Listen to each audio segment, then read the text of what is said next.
Hello small cap investors, this is Ivy Trader 1 from ivyleagueotc.com here today to bring you the chart of Pvsphd.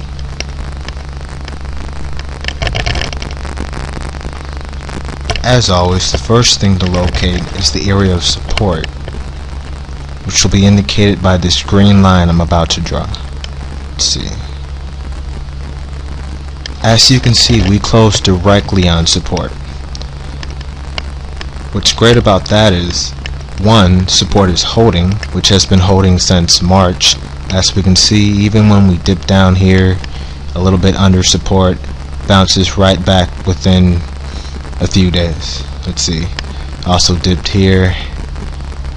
Next day, it had popped. Let's see if we can identify a second area of support.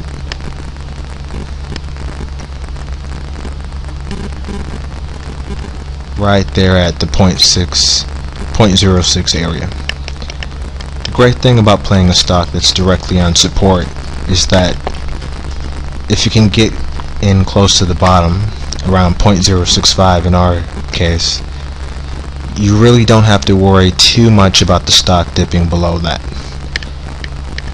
A great thing to do if you were planning on trading this stock would be to set a stop loss at 0.065 to 0.06.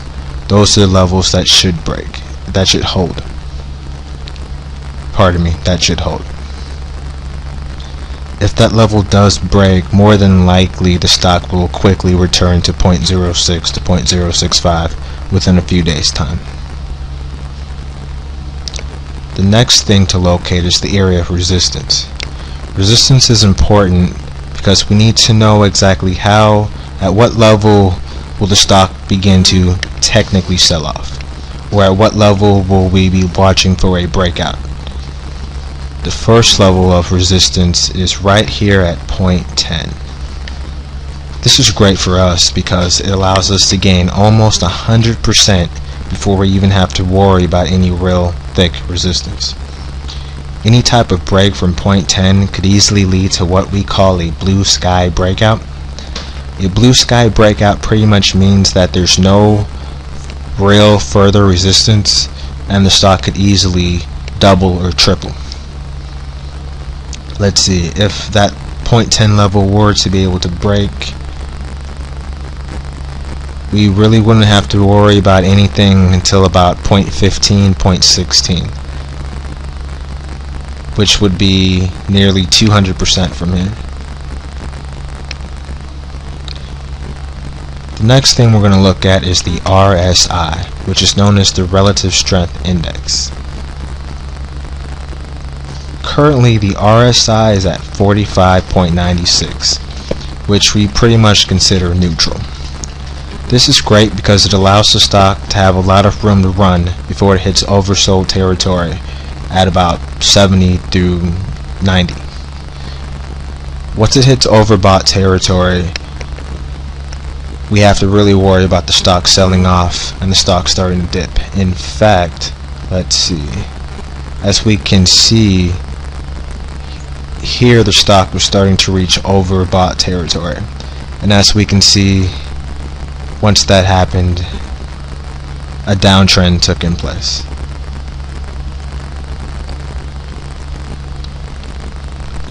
The next indicator we're going to look at is the MACD. Now usually with small cap stocks, we really don't pay too much attention to the MACD. It's a very lagging indicator just because these small cap stocks tend to move so quickly. However, it's still a good thing to note. And right now, let's change that color to green. Right now, as we can see, the MACD is actually quite bullish. We can see that by these little green bars. That's always great to have. Drawing this line, we can see that the MACD has been pretty stable for the last 2 months or so. And stability is always good when we're talking about small cap stocks.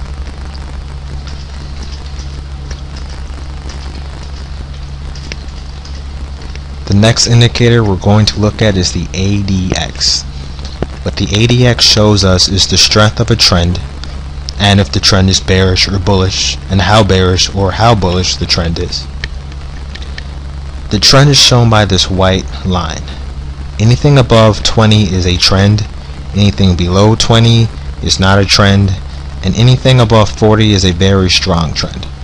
Right now we have an ADX of 24, which is a moderate trend. As we can see, the plus DI, which is shown by the green line, is way above the red DI, which is shown by this red line. What this means is that bullish sentiment has taken over bearish sentiment, and the bulls are in control, or at least attempting to take control. This is always great. This is really what we want to see when entering a small cap stock. We want the ADX to be bullish. The last indicator we are going to look at is the accumulation and distribution.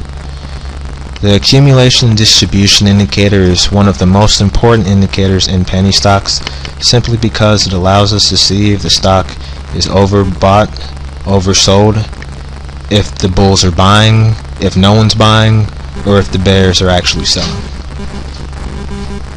The easiest thing to do is to simply draw a trend line.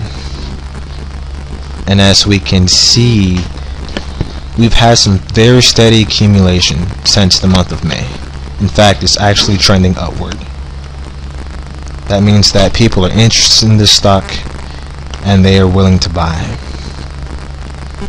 The team at Ivy League OTC expects the 0.65 level to hold, and we're looking to a rise to the 0.10 level.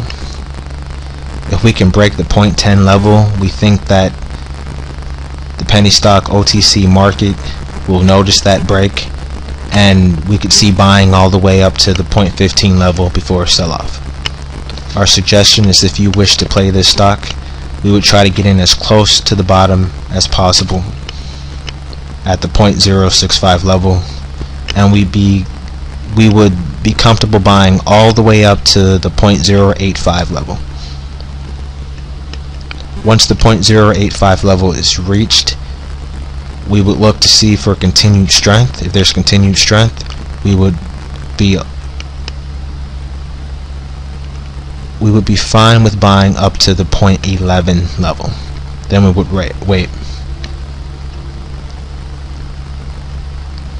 As always, buy in bundles and set your stop loss before entering the trade. This is Ivy Trader 1 signing out. Happy trading.